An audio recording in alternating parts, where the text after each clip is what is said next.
ഏകദേശം 34 സിനിമകളാണ് മോഹൻലാലിന്റെ ആ വർഷം റിലീസായത്. അത് എല്ലാ സിനിമയും നമുക്ക് ഡീറ്റെയിൽ ആയിട്ട് പറയാൻ പറ്റില്ല, എങ്കിലും എല്ലാം ഒന്ന് ഓടിച്ച് പറയാം. ചില സിനിമകളെ കുറിച്ച് ഡീറ്റെയിൽ ആയിട്ട് പറയാം. അതിൽ ആദ്യത്തെ സിനിമ പപ്പൻ, പ്രിയപ്പെട്ട പപ്പൻ. ആ സിനിമ ഇന്നും നമ്മൾ കാണുന്ന വളരെ രസമുള്ള ഒരു സിനിമയാണ്. സത്യൻ അന്തിക്കാടിന്റെ, സിദ്ദിഖ് ലാലാണ് അത് എഴുതിയത്.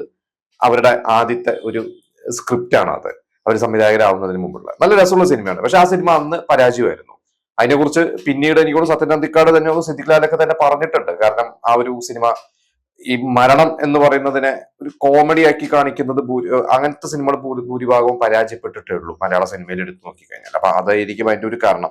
ഈ സിനിമ ശരിക്കും മോഹൻലാലും റഹ്മാനും അന്ന് രണ്ടുപേരും ഏകദേശം ഒരേപോലെ താരമൂല്യം ഇങ്ങനെ നിൽക്കുന്ന സമയത്ത് റഹ്മാനും നല്ലൊരു സ്റ്റാർ തന്നെയാണ്. പക്ഷെ നല്ല നല്ല രസമുള്ള സിനിമ തന്നെയാണ് അത്, പപ്പൻ പ്രിയപ്പെട്ടവൻ. പക്ഷെ ആ സിനിമ അന്ന് തിയേറ്ററിൽ പരാജയമായിരുന്നു.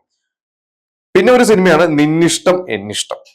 ആ സിനിമ ആലപ്പി അഷറഫാണ് ആ സിനിമ ഡയറക്ട് ചെയ്തത്, എഴുതിയത് പ്രിയദർശനാണ്. നമുക്കറിയാം, അല്ല പാട്ട് തന്നെയാണ് ആ ഒരു സിനിമയുടെ ഏറ്റവും വലിയ ഒരു ഹൈലൈറ്റ് എന്ന് പറയുന്നത്. നല്ല രസമുള്ള സിനിമയാണ്. മോഹൻലാൽ എന്ന് പറയുന്ന നടനും അത്യാവശ്യം ഗുണം ചെയ്തിട്ടുള്ള ഒരു സിനിമ തന്നെയാണ്.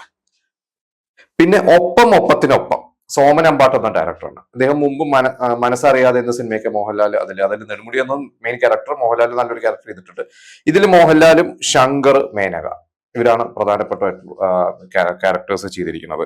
ഇത് നല്ലൊരു സിനിമയാണ്. അതിൽ ഒരു ഹിറ്റ് പാട്ടൊക്കെ ഉണ്ട്. മോഹൻലാലും മാള അരവിന്ദനും കൂടെയുള്ള ഒരു പാട്ടാണ്. അതിനു മുമ്പ് അവര് വേറൊരു സിനിമയിൽ ഇതുപോലെ തന്നെ നീ അറിഞ്ഞോ മേലെ വാനത്തെ എന്ന് പറഞ്ഞ ആ ഒരു പാട്ടൊക്കെ ഉണ്ട്. അതുപോലെ തന്നെ ഇതിലും ഒരു പാട്ടുണ്ട്, ഭൂമി കറങ്ങുന്നുണ്ടാണോ എന്നൊരു പാട്ടുണ്ട്. അതിൽ യേശുദാസും ബിജു തിരുമലയും കൂടിയാണ് ആ പാട്ട് പാടിയിരിക്കുന്നത്. പക്ഷെ ഇവര് രണ്ടുപേരും കോംബോ, മോഹൻലാൽ മാളാരവിന്ദന്റെ ഒരു കോംബോ ഉണ്ടായിരുന്നല്ലോ. ആ ഒരു കോംബോയിൽ നല്ല കുറെ രസകരമായിട്ടുള്ള സീൻസ് ഒക്കെ ഉള്ള ഒരു സിനിമ തന്നെയാണ്. ഞാൻ ഈ സിനിമ കണ്ടിട്ടുള്ളതാണ്. നമുക്കൊരു ട്രയാങ്കിൾ ലവ് സ്റ്റോറി എന്ന് പറയാൻ പറ്റില്ല, എങ്കിലും ഒരു അന്നത്തെ കാലഘട്ടത്തിൽ അത്യാവശ്യം വർക്ക് ആവുന്ന ഒരു സബ്ജക്ട് തന്നെയാണ്. കുഴപ്പമില്ലാതെ ഓടിയ ഒരു സിനിമ തന്നെയായിരുന്നു എന്നാണ് എൻ്റെ ഒരു അറിവ്.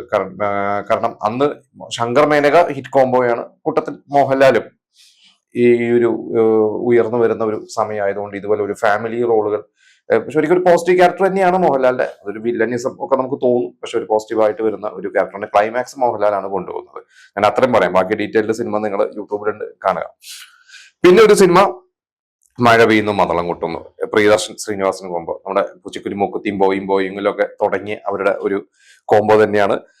നല്ല രസമുള്ള ഒരു സിനിമ തന്നെയാണ്. അതങ്ങനെ ബോയിങ് പോലെ ബ്ലോക്ക് ബസ്റ്റർ അല്ലാന്ന് തോന്നുന്നു. പക്ഷെ എങ്കിലും പ്രിയദർശൻ മോഹൻലാൽ കോംബോയില് അവരുടെ ഒരു തുടക്കകാലത്തെ നമ്മൾ ഇന്നും ഓർക്കുന്ന രസമുള്ള ഒരു സിനിമ തന്നെയാണ്. അതൊക്കെ ചെറിയ ബഡ്ജറ്റിൽ അന്ന് പ്രിയദർശനൊക്കെ ബഡ്ജറ്റ് കുറച്ച് സിനിമകളൊക്കെ ചെയ്യുന്ന ഒരാളാണ്, കുറച്ച് ബഡ്ജറ്റിൽ സിനിമകൾ ചെയ്യുന്ന ഒരാളാണ്. അങ്ങനെ നല്ല രസമുള്ള സിനിമ തന്നെയാണ്. നമുക്ക് ആ സിനിമയെ കുറിച്ചൊന്നും പറയേണ്ട. ശ്രീനിവാസനും മോഹൻലാലും പിന്നെ ജഗദീഷ് ശ്രീകുമാർ എല്ലാവരും തകർത്ത് അഭിനയിച്ചിരിക്കുകയാണ് ആ സിനിമയില്. പിന്നെ പഞ്ചാട്ടി, MT Vasudevan cinema. MT Vasudevan എഴുതി ഹരിഹരൻ ഡയറക്ടർ സിനിമ. പഞ്ചാഗ്നി ശരിക്കും ഗീതയാണ് അതിന്റെ സെൻട്രൽ ക്യാരക്ടർ. മോഹൻലാൽ ഉണ്ടെങ്കിൽ പോലും നമുക്ക് പറയുമ്പോൾ അതിൽ മോഹൻലാൽ സിനിമയല്ല, അതൊരു ഗീതയുടെ സിനിമയാണ്, ഫീമെയിൽ ഓറിയന്റഡ് സിനിമയാണ്. അന്ന് ആദ്യം ഇവര് മമ്മൂട്ടി വെച്ചൊരു നക്സലൈറ്റിന്റെ ഒരു കഥ ആലോചിച്ചു. പിന്നീട് മമ്മൂട്ടിയുടെ ഡേറ്റ് വെച്ചൊരു നീണ്ടുപോയതോടുകൂടി മമ്മൂട്ടിനെ മാറ്റി മമ്മൂട്ടി വേണ്ടാന്ന് പറഞ്ഞിട്ട് ആ ഒരു ക്യാരക്ടർ ലേഡി ക്യാരക്ടർ ആക്കി അതിൽ ഗീതയിലെ കാസ്റ്റ് ചെയ്യുന്നു. അതിൽ മോഹൻലാൽ അഭിനയിക്കുന്നു. നല്ലൊരു രസമുള്ള സിനിമയാണ്. ഒന്നും പറയണം, MTയുടെ സ്ക്രിപ്റ്റ് ആണെങ്കിൽ കുറിച്ച് പ്രത്യേകിച്ച് ഒന്നും പറയണ്ട.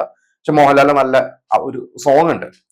നമുക്കറിയാം, ആ ഒരു പാട്ട് തന്നെയാണ് ഹൈലൈറ്റ്. നമ്മൾ എന്നും കാണുന്നതല്ല, പഞ്ചാഗ്നിയെ കുറിച്ച് പെട്ടെന്ന് ഓർമ്മ വരുന്നതും ആ പാട്ട് തന്നെയാണ്. പിന്നെ പത്മരാജന്റെ കരിയിലെ കാറ്റ് പോലെ, അതും അതിഗംഭീരമായിട്ടുള്ള ഒരു സിനിമ.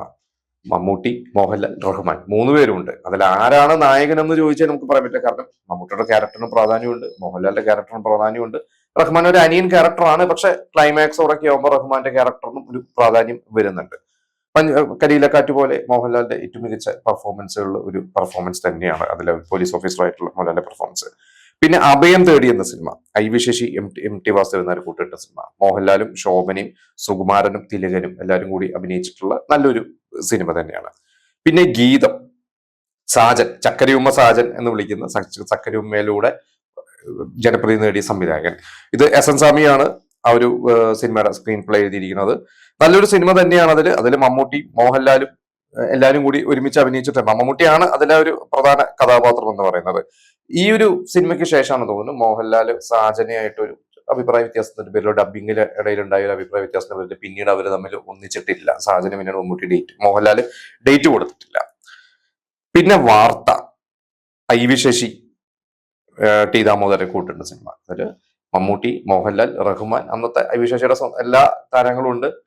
ഇന്നും ഒരു പൊളിറ്റിക്കൽ സിനിമ അല്ലെങ്കിൽ ഒരു നമ്മുടെ ഈ പത്ര ബേസ് ചെയ്തിട്ടുള്ള ഒരു സിനിമ എന്ന് പറഞ്ഞാൽ പിന്നീട് ന്യൂഡൽഹിയും പത്രം പോലത്തെ സിനിമകളൊക്കെ വന്നിട്ടുണ്ടെങ്കിലും വാർത്ത അതൊരു സംഭവം തന്നെയാണ്. പിന്നെ അതിന്റെ ഒരു ക്ലൈമാക്സ് അന്ന് എടുക്കാൻ കാണിച്ചിട്ട് ധൈര്യം ഇന്ന് അങ്ങനത്തെ ഒരു ക്ലൈമാക്സ് ഒക്കെ വർക്ക് ആവുമെന്ന് നമുക്ക് പറയാൻ പറ്റില്ല. പക്ഷെ അന്ന് അതിന്റെ ഒരു ക്ലൈമാക്സ് ഒരു അതിഗംഭീര ക്ലൈമാക്സ് തന്നെയായിരുന്നു. ഞാൻ അതിനെ കുറിച്ച് കാണാത്തവരുണ്ടെങ്കിൽ ഒന്ന് കാണുക. എന്നാലും ആ സിനിമ അതിഗംഭീര സിനിമ തന്നെ. ആ വാർത്താ സിനിമയൊക്കെ എനിക്കൊണ്ട് കുറെ കാലം മുമ്പ് വരെ ഒരു 2005-10 കാലഘട്ടങ്ങൾ വരെ കോഴിക്കോട് പാരഗൺ ഹോട്ടലിന്റെ ആ ഒരു സൈഡില് വാർത്തയുടെ അന്നത്തെ ഒരു പോസ്റ്റർ അപ്പോഴും ഉണ്ടായിരുന്നു എന്നൊക്കെ സോഷ്യൽ മീഡിയയിലൊക്കെ നമ്മൾ കണ്ടിട്ടുണ്ടല്ലോ. അതുകൊണ്ട് ഇപ്പൊ അതില്ലാന്ന് തോന്നുന്നു. അന്നത് കുറെ കാലം ആ പോസ്റ്റർ അവിടെ ഉണ്ടായിരുന്നു. പിന്നെ പ്രിയദർശന്റെ മറ്റൊരു സിനിമ hello my dear wrong number, ശ്രീനിവാസനും പ്രിയദർശനും കൂടി എഴുതിയൊരു സിനിമയാണ്. അതും നല്ല രസമുള്ള സിനിമയാണ്. അതിൽ ഇവരെല്ലാരും കൂടിയാണ് ആ സിനിമ പ്രൊഡ്യൂസ് ചെയ്തിരിക്കുന്നത്. അതായത് മോഹൻലാലും മണിബുളാജും ഇവരെല്ലാരും കൂടി പ്രൊഡ്യൂസ് ചെയ്ത സിനിമ. ചെറിയൊരു ലാഭം സിനിമ കിട്ടി. ഭയങ്കര ഹിറ്റ് ഒന്നല്ല, പക്ഷെ ചെറിയൊരു ലാഭമൊന്നും അവർക്ക് കിട്ടിയിട്ടുണ്ടെന്ന് മണിബുളരാജു പലപ്പോഴായിട്ട് ഇന്റർവ്യൂസിൽ പറഞ്ഞിട്ടുണ്ട്. പിന്നെ നേരം പുലരുമ്പോൾ എന്നൊരു സിനിമ, KP കുമാരന്റെ സിനിമ. അദ്ദേഹം വേറൊരു തരത്തിലുള്ള സിനിമകൾ ചെയ്യുന്നതാണ്. നമുക്കറിയാം മോഹൻലാലിനെ വെച്ച് പിന്നെ സിനിമകൾ ചെയ്തിട്ടുണ്ട്. ഇതിൽ മമ്മൂട്ടിയുണ്ട്, മോഹൻലാലുണ്ട്, രമ്യ കൃഷ്ണൻ, KP ലളിത, വലിയ സ്റ്റാർ കാസ്റ്റ് തന്നെയാണ്. പിന്നെ ഇനിയും കുരുക്ഷേത്രം, ശശികുമാർ സാറിന്റെ സിനിമ. ഹിറ്റ് മേക്കർ ശശികുമാർ ഇതിനു മുമ്പ് മോഹൻലാലിനെ വെച്ചിട്ട് 10-ാം ഉദയം ഇതവിടെ തുടങ്ങുന്ന പോലത്തെ ഹിറ്റുകൾ കൊടുത്താണ്. ഇനിയും കുരുക്ഷേത്രം. ഇതിൽ മോഹൻലാലും ശോഭനയും ജഗദീഷ് ശ്രീകുമാർ വലിയ ഒരു സ്റ്റാർ കാസ്റ്റ് ആണ്. SL പുരം സദാനന്ദന്റെ ഒരു സ്ക്രിപ്റ്റ് ആണ്. പിന്നെ മിഴുനീർ പൂക്കൾ, കമൽ എന്ന സംവിധായകന്റെ ആദ്യത്തെ സിനിമയാണ്.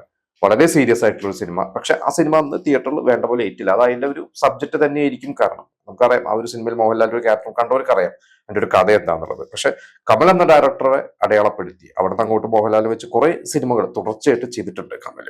എന്തായാലും നല്ലൊരു സിനിമ തന്നെയായിരുന്നു മിഴുനീർ പൂക്കൾ. പിന്നെ കാവേരി എന്നൊരു സിനിമ, രാജീവ് നാഥ് ഡയറക്ട് ചെയ്ത സിനിമ. രാജീവ് നാഥും നേരത്തെ KP കുമാരനെ കുറിച്ച് പറഞ്ഞ പോലെ പ്രത്യേക തരത്തിലുള്ള സിനിമകൾ എടുക്കുന്ന ഒരു സംവിധായകനാണ്. ഇതിൽ മമ്മൂട്ടിയും മോഹൻലാലും അടൂർ ബാസി, നെടുമുടി വേണു എല്ലാവരും ഉണ്ട്. പിന്നെ പൂമുഖപ്പടിയിൽ നിന്നെയും കാത്ത്, ആ ഒരു സിനിമയിൽ മമ്മൂട്ടി റഹ്മാനുമാണ് ശരിക്കും നായകന്മാര്, മോഹൻലാൽ അല്ല. മോഹൻലാൽ അതിലൊരു വിക്കലുള്ള ഒരു ക്യാരക്ടറുണ്ട്, ഭദ്രന്റെ സിനിമയാണ്. പക്ഷെ അത് മോഹൻലാലും ഒന്ന് ശ്രദ്ധിക്കപ്പെട്ട ഒരു ക്യാരക്ടറായിരുന്നു. ഞാനിപ്പോ ഈ പറഞ്ഞ ഇത്രയും കുറേ സിനിമകൾ പറഞ്ഞു, ഇനിയും ഒരുപാട് സിനിമകളുണ്ട്. ഈ 34 സിനിമകളിൽ ഈ ഒരു വർഷത്തിന്റെ ഒരു പ്രത്യേകതയുണ്ട്. അത് പ്രത്യേകത ഞാൻ ഇത് കഴിഞ്ഞിട്ട് പറയാം. എന്നാലും പൂമുഖപ്പടിയും പിന്നേ ഭാഗത്ത് പടം ഹിറ്റായിരുന്നു, അല്ല പാട്ടുകളും ഹിറ്റായിരുന്നു. പിന്നെ നിമിഷങ്ങൾ എന്നൊരു പടം, രാധാകൃഷ്ണൻ എന്ന ഡയറക്ടറാണ്. അതില് മോഹൻലാലും ശങ്കറും ജഗദീഷ് ശ്രീകുമാർ, ക്യാപ്റ്റൻ രാജു, ഒരുപാട് സ്റ്റാർ കാസ്റ്റുള്ള സിനിമയാണ്. എനിക്കൊന്നും അങ്ങനെ വലുതായിട്ട് വിജയിച്ച ഒരു സിനിമയല്ല. പിന്നെ യുവജനോത്സവം, ശ്രീകുമാരൻ നമ്പിയുടെ സിനിമ. അതിൽ വലിയ സ്റ്റാർ കാസ്റ്റ് ആണ്. അതിന്റെ നായകൻ മോഹൻലാൽ ആണോ എന്ന് നമുക്ക് ചോദിച്ചു കഴിഞ്ഞാൽ ആണെന്ന് പറയാം. പക്ഷെ അതിന്റെ കൂടെ തന്നെ ഒരുപാട് പേരുണ്ടല്ലോ. അതിൽ ആ ഉർവശിയുടെ അനിയനായിട്ട് അഭിനയിക്കുന്ന ഒരു പയ്യന്റെ ക്യാരക്ടറുണ്ട്, അശോകനുണ്ട്. കുറെ കൂട്ടക്കളിയാണ്. അതിൽ മോഹൻലാൽ ഒരു ചേട്ടന് തുല്യമായിട്ടുള്ള ഒരു ക്യാരക്ടറാണ്. ഈ ഒരു കുട്ടികളുടെ കോളേജ് സ്റ്റുഡൻസിനെ ഡാഡി എന്നാണ് അവർ ആ ക്യാരക്ടറിനെ വിളിക്കുന്നതൊക്കെ. ഒരു ഇമോഷണൽ സിനിമയാണ്. ക്ലൈമാക്സ് ഒക്കെ ഭയങ്കര ഇമോഷണൽ ആയിട്ടുള്ള അത് ഹിറ്റായിട്ടുള്ള ഒരു സിനിമ തന്നെയാണ് യുവജനോത്സവം. പിന്നെ ദൂരെ ദൂരെ ഒരു കൂടുകൂട്ടം, സിബി മലയലിന്റെ സിനിമ. സിനിമയുടെ ആദ്യം മുത്താരംകുന്നാണ് ചെയ്തത്. പക്ഷെ ദൂരെ ദൂരെ കൂടുകൂട്ടാമാണോ ആദ്യം തിയേറ്ററിൽ ഇറങ്ങിയെന്ന് എനിക്ക് സംശയമുണ്ട്. എന്തായാലും ആ സിനിമ നല്ല രസമുള്ള സിനിമയാണ്. നാഷണൽ അവാർഡ് വരെ കിട്ടിയ സിനിമ. ആ വർഷത്തെ മികച്ച മലയാള സിനിമയ്ക്കുള്ള നാഷണൽ അവാർഡ് കിട്ടിയ സിനിമയാണ്. പല കാലിക പ്രസക്തിയുള്ള ഒരു സിനിമ തന്നെയാണ്. പക്ഷെ ഭയങ്കര ബ്ലോക്ക് ബസ്റ്റർ ആയില്ല ആ സിനിമ അന്ന് തിയേറ്ററിൽ. പിന്നെ ശോഭരാജ്, ശശികുമാറിന്റെ സിനിമ, അത് ഡോൺ എന്ന സിനിമ, ഹിന്ദിയിലെ അമിതാഭ് ബച്ചൻ അഭിനയിച്ച ഡോൺ. പിന്നീട് ബില്ല എന്ന പേരിൽ രജനീകാന്ത് ഒക്കെ അഭിനയിച്ച ആ ഒരു ഡോണിന്റെ ഒരു റീമേക്ക് തന്നെയാണ് ശോഭരാജ്. ഡബിൾ റോളിൽ മോഹൻലാൽ അഭിനയിക്കുന്നു. പക്ഷെ ഈ പറഞ്ഞ 10-ാം ഉദയം പോലെ അല്ലെങ്കിൽ ആ ഒരു ഇവിടെ തുടങ്ങുന്ന പോലെ അങ്ങനെ ഒരു ബ്ലോക്ക് ബസ്റ്ററിലേക്ക് ശോഭരാജ് എത്തിയില്ല. ഞാൻ ആ സിനിമയ്ക്ക് ദൂരദർശനിലൊക്കെ വന്നിട്ട് ചെറുപ്പത്തിൽ കണ്ടിട്ടുള്ളത് 2 ലുക്കിലുള്ള മോഹൻലാലിനൊക്കെ. പക്ഷെ അന്ന് ഈ നമ്മൾ ഡോണൊന്നും കണ്ടിട്ടില്ല, ബില്ല കണ്ടിട്ടില്ല. പിന്നീടാണ് ഡോണും ബില്ലയൊക്കെ കാണുന്നത്. പിന്നെ എന്റേത് മാത്രം, ശശികുമാർ ഡയറക്ട് ചെയ്ത സിനിമ, കല്ലു ഡെന്നിസിന്റെ സ്ക്രിപ്റ്റ്. അതിൽ മോഹൻലാലും കാർത്തികയും ബേബി ശാലിനിയാണ് പ്രധാന ക്യാരക്ടേഴ്സ് ചെയ്തിരിക്കുന്നത്. പിന്നെ 1 മുതൽ 0 വരെ രഘുനാഥ് പലേരിയുടെ സിനിമ, നവോദയ പ്രൊഡ്യൂസ് ചെയ്ത സിനിമ. നല്ലൊരു സിനിമയാണ്. അതിൽ മോഹൻലാലിന്റെ ശബ്ദമാണ് ആ സിനിമയിൽ. മോഹൻലാൽ അതിൽ ഒരു സീനേ വരുന്നുള്ളൂ. പക്ഷെ നല്ലൊരു സിനിമയുടെ ഭാഗമായി മോഹൻലാല് ഇന്നും ഓർക്കുന്ന, അല്ലെങ്കിൽ നമ്മൾ നല്ല സിനിമകളുടെ ഗണത്തിൽപ്പെടുത്താവുന്ന ഒരു സിനിമ തന്നെയാണ് 1 മുതൽ 0 വരെ. പടയണി എന്ന സിനിമ നമ്മുടെ നടൻ സുകുമാരൻ പ്രൊഡ്യൂസ് ചെയ്തിട്ടുള്ള സിനിമയാണ്. അതിൽ മമ്മൂട്ടി, മോഹൻലാൽ, ഇന്ദ്രജിത്ത് അതിൽ ബാലതാരമായിട്ട് അഭിനയിച്ചിട്ടുണ്ട്, ചെറിയൊരു പോർഷനിൽ വന്നു പോകുന്നുണ്ട്. പടയണി അന്ന് അങ്ങനെ വലിയ വിജയമല്ലായിരുന്നു പടയണി, പക്ഷെ ഓക്കെ, നമ്മളെ നഷ്ടം വന്നില്ല. പടയണി, ഇരകൾ, അങ്ങനെ 2 സിനിമയാണ് സുകുമാരൻ ചെയ്തിട്ടുള്ളത്. അതിൽ ഇരകൾക്കാണ് കുറെ അവാർഡ്സ് ഒക്കെ കിട്ടി, പക്ഷെ ഇരകളൊന്ന് സാമ്പത്തികമായിട്ട് നേട്ടം വന്നില്ല. പടയണി നഷ്ടം വരാതെ പോയ ഒരു സിനിമ, അങ്ങനെ പറയാം. എനിക്കൊരു സുകുമാരന് മോഹൻലാൽ മമ്മൂട്ടിക്ക് ബന്ധത്തിന്റെ പുറത്ത് റെമുനറേഷനൊക്കെ കുറച്ചും അഡ്ജസ്റ്റ് ചെയ്തിട്ടൊക്കെയാണ് ആ സിനിമ ചെയ്തിട്ടുള്ളത്. എന്റെ മനസ്സിലൊരു മണിമുത്ത്, ശശികുമാറിന്റെ സിനിമ. ഇപ്പൊ തന്നെ ഏകദേശം 3-4 സിനിമകളായി ശശികുമാറും ഈ മോഹൻലാലിനെ വെച്ച് തന്നെ ആ വർഷം ചെയ്യുന്നത്. SFL സദാനന്ദന്റെ സ്ക്രിപ്റ്റാണ്. അതിൽ മോഹൻലാൽ, സുരേഷ് ഗോപി, ഉർവശി, അങ്ങനെ വലിയൊരു സ്റ്റാർ കാസ്റ്റ് ഉള്ള സിനിമയാണ്. അടിവേരുകൾ, അനിൽ എന്ന ഡയറക്ടർ, പിന്നീട് ദൗത്യം സിനിമയ്ക്ക് ശേഷം ദൗത്യം അനിൽ എന്ന് അറിയപ്പെട്ടിരുന്ന അല്ലെങ്കിൽ അറിയപ്പെടുന്ന അനിൽ, അദ്ദേഹത്തിന്റെ സിനിമയാണ് അടിവേരുകൾ. അടിവേരുകൾ മോഹൻലാലും കാർത്തിക, ജഗദീഷ് ശ്രീകുമാർ, സുകുമാരി, അങ്ങനെ വലിയ ഒരു സ്റ്റാർ കാസ്റ്റുള്ള സിനിമയാണ്.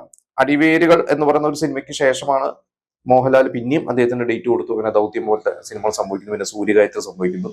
പക്ഷെ ഒരു വലിയൊരു ഹിറ്റ് ഡയറക്ടറായിട്ട് മാറാൻ ഈ ഡയറക്ടർ അനിലിന് സാധിച്ചില്ല. വളരെ കുറച്ച് സിനിമകൾ മാത്രം അദ്ദേഹം ചെയ്തുള്ളൂ. അതിൽ കൂടുതലും അങ്ങനെ വിജയിക്കാതെ പോയതുകൊണ്ടായിരിക്കാം. പിന്നെ സത്യനന്ദിക്കാട് മോഹൻലാൽ കൂട്ടുകെട്ടുള്ള സിനിമയാണ്. അത് സന്മനസ്സുകൾക്ക് സമാധാനം. ആ വർഷത്തെ മോഹൻലാലിന് മറ്റൊരു പ്രത്യേകത, മോഹൻലാലിന് ആ വർഷം സ്റ്റേറ്റ് അവാർഡ് കിട്ടി. ഞാൻ നേരത്തെ പറഞ്ഞ പോലെ പ്രത്യേകതകളുണ്ട്, അത് ഇത് കഴിഞ്ഞിട്ട് പറയാമെന്ന് പറഞ്ഞ ഒരു പ്രത്യേകത, മോഹൻലാലിന് സ്റ്റേറ്റ് അവാർഡുകൾ കുറെ സിനിമയ്ക്ക് കൂടി കിട്ടി. അതിലൊരു സിനിമ തന്നെയായിരുന്നു സന്മനസ്സുകൾ സമാധാനം. അതിഗംഭീരമായിട്ടുള്ള സിനിമ, നല്ല ഹിറ്റായിട്ടുള്ള സിനിമ. മോഹൻലാൽ സത്യനന്ദിക്കാട് കൂട്ടുകെട്ടുകളിലെ അവരുടെ ഒരു യാത്ര തുടങ്ങിയ സിനിമകൾ ഒന്നാണ് സന്മനസ്സുകൾ സമാധാനം. മറ്റൊരു സിനിമ TP ബാലഗോപാലിന്റെ അമ്മ. അതായിരുന്നു ഇവരുടെ ആ വർഷം ആദ്യത്തെ സിനിമ തോന്നുന്നു. സത്യനന്ദിക്കാട് മോഹൻലാൽ കൂട്ടുകെട്ടുള്ള ആദ്യത്തെ സിനിമ TP ബാലഗോപാലിന്റെ അമ്മയാണ്. ആ ഒരു സിനിമയ്ക്കാണ് പ്രധാനമായിട്ട് നാഷണൽ അവാർഡ് സ്റ്റേറ്റ് അവാർഡ് മോഹൻലാലിന് കിട്ടിയത്. വേറെ സന്മനസ്സുകൾ സമാധാനം, അങ്ങനെ കുറെ സിനിമകളുണ്ട്. 5-6 സിനിമകൾക്ക് കൂടി ചേർന്നാണ് ആ വർഷം ഒരുപാട് അവാർഡ്സ് മോഹൻലാലിന് കിട്ടിയിട്ടുണ്ട്. അപ്പോൾ സത്യനന്ദിക്കാടിന്റെ ഈ 2 സിനിമയും സൂപ്പർ ഹിറ്റ് വരുന്നു, മോഹൻലാലിന്റെ കരിയറിന് ഭയങ്കര ഗുണവും ചെയ്തിട്ടുണ്ട്. വീണ്ടും സത്യനന്ദിക്കാടിന്റെ ഒരു സിനിമയാണ് എന്റെ കൂട്ടത്തിൽ പറയേണ്ട സിനിമയാണ് ഗാന്ധിനഗർ സെക്കൻഡ് സ്ട്രീറ്റ്. മമ്മൂട്ടി തന്നെയാണ് നായകൻ, അംബികയുണ്ട്, കാർത്തികയുണ്ട്. പക്ഷെ അവസാന ക്ലൈമാക്സിൽ മമ്മൂട്ടിയും വരുന്നുണ്ട്. മമ്മൂട്ടിയും തകർത്ത് അഭിനയിച്ചിട്ടുണ്ട്. എനിക്ക് മമ്മൂട്ടിയുടെ ഒരു ക്യാമിയോ റോള്, മമ്മൂട്ടിയുടെ നല്ല മലയാള സിനിമയിലെ നല്ല ക്യാമിയോ റോൾസ് എടുത്തു കഴിഞ്ഞാൽ അതിലൊന്നും നമ്മൾ ഗാന്ധിനഗർ സെക്കൻഡ് സ്ട്രീറ്റും പറയേണ്ടി വരും. അത് തമിഴിലേക്ക് റീമേക്ക് ചെയ്ത് സത്യരാജായിരുന്നു അതിൽ നായകനായിട്ട് അഭിനയിച്ചത്. മറ്റേ റോള് പ്രഭു ആയിരുന്നു അന്ന് അതിന്റെ തമിഴ് റീമേക്കിൽ അഭിനയിച്ചിട്ടുള്ളത്. അപ്പോൾ സത്യനന്ദിക്കാട് മോഹൻലാൽ കൂട്ടുകെട്ടുള്ള സിനിമകൾ ഇപ്പൊ നമ്മൾ പറഞ്ഞു. ഇതുകൂടാതെ പ്രിയദർശന്റെ സിനിമകൾ നമ്മൾ പറഞ്ഞു. അതിൽ ആഡ് ഓൺ ചെയ്യുന്ന സിനിമയാണ് താളവട്ടം, സൂപ്പർ ഹിറ്റ് സിനിമ. അത് പല ഭാഷയിലും റീമേക്ക് ചെയ്തിട്ടും മോഹൻലാൽ ചെയ്ത പോലെ ഒരാൾക്കും ആ ഒരു വേഷം ചെയ്യാൻ പറ്റിയിട്ടില്ല. തമിഴില് പ്രഭു ചെയ്തിട്ടുണ്ട്, ഹിന്ദിയില് സൽമാൻ ഖാൻ ചെയ്തിട്ടുണ്ട്. പക്ഷെ നമുക്കൊരിക്കലും മോഹൻലാൽ അല്ലാതെ വേറെ ആർക്കും അത് ചെയ്യാൻ പറ്റില്ല. ഒരുപാട് നടന്മാർ ആ തുടക്കകാലത്ത് ആ സിനിമ റീമേക്ക് ചെയ്യാൻ പല ഭാഷകൾ നോക്കിയിട്ട് ക്ലൈമാക്സും മോഹൻലാൽ ചെയ്ത പോലെ ചെയ്യാൻ പറ്റില്ല എന്ന് പറഞ്ഞ് മാറ്റിയിട്ടുണ്ടെന്നൊക്കെ ഒരുപാട് നമ്മൾ വായിച്ചിട്ടുണ്ട്. എന്തായാലും താളവട്ടവും അതിഗംഭീരമായിട്ടുള്ള മോഹൻലാൽ തിയേറ്ററിൽ വിജയിക്കുകയും കയ്യടി നേടുകയും അവാർഡ് നേടുകയും ചെയ്ത ഒരു സിനിമ തന്നെയാണ്. പിന്നെ പത്മരാജന്റെ മറ്റൊരു സിനിമ ദേശാടന കിളി കരയാറില്ല. അത് ശരിക്കും നായിക പ്രാധാന്യമുള്ള സിനിമയാണ്. പക്ഷെ നമുക്ക് നായകനെന്ന് മോഹൻലാലിനെ വിളിക്കാം. നല്ലൊരു സിനിമയാണ് മോഹൻലാലിന്റെ ദേശാടന കിളി കരയാറില്ല. അത് അന്നത്തെ സബ്ജക്റ്റും അങ്ങനെയൊക്കെ ആയതുകൊണ്ട് ആ സിനിമ അങ്ങനെ തിയേറ്ററിൽ വലിയ വിജയമല്ല. പിന്നീടാണ് ആ സിനിമ കൂടുതൽ ആളുകൾ കണ്ടതും ചർച്ച ചെയ്തത്. പത്മരാജന്റെ സിനിമകളൊക്കെ ഭൂരിഭാഗവും അങ്ങനെയാണ്. അന്ന് തിയേറ്ററിൽ വിജയിക്കാതെ പിന്നീടാണല്ലോ അതിനൊരു കൾട്ട് സ്റ്റാറ്റസ് ഒക്കെ കിട്ടിയത്. ഈ പത്മരാജന്റെ തന്നെ മറ്റൊരു സിനിമയുണ്ട്, നമുക്ക് പാർക്കാൻ മുന്തിരിത്തോപ്പുകൾ. അത് തിയേറ്ററിൽ വിജയിച്ച ഒരു സിനിമ തന്നെയായിരുന്നു. നല്ലൊരു സിനിമയായിരുന്നു. ഒന്നും പറയണ്ട, ആ സിനിമയെ കുറിച്ച് ഒന്നും പറയണ്ട. മോഹൻലാലിന്റെ നല്ല മികച്ച സിനിമകളിൽ ഒന്ന് തന്നെയാണ് അത്. പിന്നെ ഇതിനോടൊപ്പം ചേർത്ത് പറഞ്ഞ സിനിമയാണ് സുഗമോ ദേവി. കാരണം നമുക്ക് പറക്കാൻ വന്നിരുന്നപ്പോൾ സുഗമോ ദേവിയും 86 ഓണത്തിന് ഇറങ്ങിയ സിനിമകളായിരുന്നു. സുഗമോ ദേവിയും സൂപ്പർ ഹിറ്റ് സിനിമയായിരുന്നു. അതിൽ നായകൻ ശരിക്കും ശങ്കറാണ്, മോഹൻലാൽ അല്ല നായകൻ. കണ്ടവർക്ക് അറിയാം. പക്ഷെ മോഹൻലാലിന്റെ ബെസ്റ്റ് ക്യാരക്ടറാണ് സണ്ണി എന്ന ക്യാരക്ടർ. നമുക്ക് ഒരിക്കലും മറക്കാൻ പറ്റില്ല. അത് വേണുനാഗവള്ളിയുടെ റിയൽ ലൈഫിൽ നടന്ന ചില ഇൻസിഡൻസിനെയൊക്കെ ബേസ് ചെയ്തിട്ട് എഴുതിയിട്ടുള്ള ഒരു സിനിമ തന്നെയാണ്. അവർ നമുക്ക് റിയലി ജീവിച്ചിരുന്ന ഒരു ക്യാരക്ടറായിരുന്നു. അല്ല മോഹൻലാലിന്റെ ക്യാരക്ടറും ഒക്കെ. മോഹൻലാലിന്റെ ക്യാരക്ടർ വളരെ ചെറുപ്പത്തിലെ മരിച്ചുപോയതും ആക്സിഡന്റിൽ മരിച്ചുപോയ കഥയൊക്കെ പിന്നീട് പലപ്പോഴായിട്ട് എനിക്ക് ഈ അടുത്തുപോലെ അതിന്റെ ഒരു ഡീറ്റെയിൽ റിപ്പോർട്ട് ഞാൻ അവിടെ വായിച്ചിട്ടുണ്ട് ആ മരിച്ചുപോയ വ്യക്തിയെ കുറിച്ച്. നല്ലൊരു ക്യാരക്ടർ തന്നെയായിരുന്നു മോഹൻലാലിന്റെ ക്യാരക്ടർ. പിന്നെ രേവതിക്ക് ഒരു പാവക്കുട്ടി, സത്യനന്ദിക്കാട് ഡയറക്ട് ചെയ്ത സിനിമ.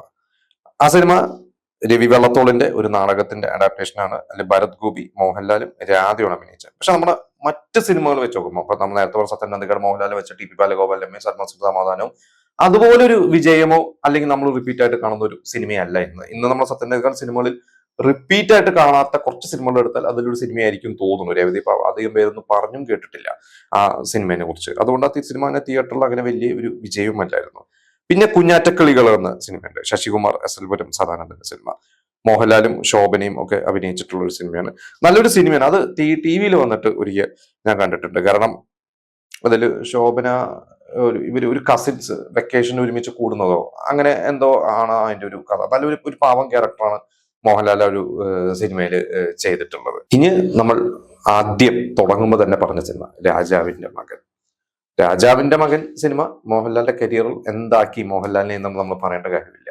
എവിടെയോ ഒരു അഭിപ്രായ വ്യത്യാസത്തിന്റെ പേരിൽ മമ്മൂട്ടി മാറുന്നു. അന്ന് കരിയിലക്കാറ്റ് പോലെ എന്ന സിനിമയുടെ ഷൂട്ട് നടക്കുമ്പോൾ അവിടെ താമസിച്ചിരുന്ന ഹോട്ടൽ ഡെന്നിസ് ജോസഫ് തമ്പി കാണാതെ മോഹൻലാലിനെ പോയി കാണുന്നു. കഥ പോലും കേൾക്കാതെ മോഹൻലാൽ കമ്മിറ്റ് ചെയ്യുന്നു. ഉടനെ തുടങ്ങുന്നു, പണം ഇറങ്ങുന്നു, സൂപ്പർ ഹിറ്റ് ആവുന്നു. ഇങ്ങനെ രാജാവിന്റെ മകൻ മോഹൻലാലിന് അവിടെ നിന്ന് അങ്ങോട്ടുള്ള ഒരു മലയാള സിനിമയിലെ ഒരു ടോപ്പ് സ്റ്റാറായി അല്ലെങ്കിൽ സൂപ്പർ സ്റ്റാറായി ഒരു രാജാവായി മാറി. അത് ഇന്നും തുടർന്നുകൊണ്ടിരിക്കുകയാണ്.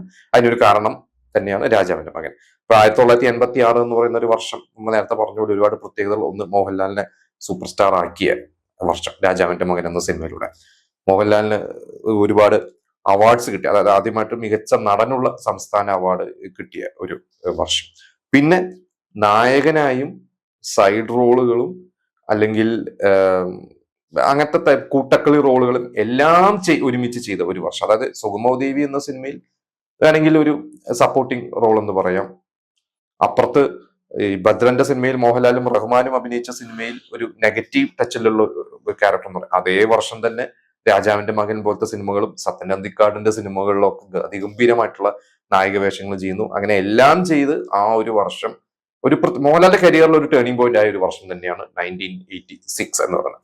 പിന്നെ ഈ 34 സിനിമകൾ, അതൊന്നും അന്ന് ഞാൻ ജനിച്ച ഒരു വയസ്സായിട്ടുള്ളൂ. എനിക്ക് ഒരു സിനിമയെ തിയേറ്ററിൽ പോയി കാണാൻ പറ്റിയിട്ടില്ല. പക്ഷെ പിന്നീട് അങ്ങോട്ട് നമ്മൾ എനിക്ക് കൂടുതൽ കാണാത്ത സിനിമകൾ ഇല്ല എന്ന് തന്നെ പറയാം. വളരെ കുറച്ച് സിനിമകൾ അങ്ങനെ ഓർമ്മയിൽ നിൽക്കുന്നില്ല. പണ്ടെപ്പോഴെങ്കിലും കണ്ടിട്ടുണ്ടാവും. പക്ഷെ ഭൂരിഭാഗം സിനിമകൾ, ഈ 34 സിനിമകൾ ഒരുപക്ഷെ ഒരു 25 അല്ലെങ്കിൽ 28 സിനിമകളും കണ്ടിട്ടുള്ള സിനിമകൾ തന്നെയാണ്. അപ്പൊ നിങ്ങളെല്ലാവരും ഈ പറഞ്ഞ സിനിമകളെ കുറിച്ച് നിങ്ങൾക്ക് കൂടുതൽ അറിയുമെങ്കിൽ നിങ്ങൾ പറയുക. ആരെങ്കിലും അന്ന് തിയേറ്ററിൽ കണ്ടിട്ടുണ്ടെങ്കിൽ, അന്നത്തെ പ്രത്യേകിച്ച് രാജാവിന്റെ മകനൊക്കെ അന്ന് ആരെങ്കിലും തിയേറ്ററിൽ കണ്ടിട്ടുണ്ടെങ്കിൽ അതിനെ കുറിച്ചുള്ള എക്സ്പീരിയൻസ് ആണ് നമുക്ക് അറിയേണ്ടത്.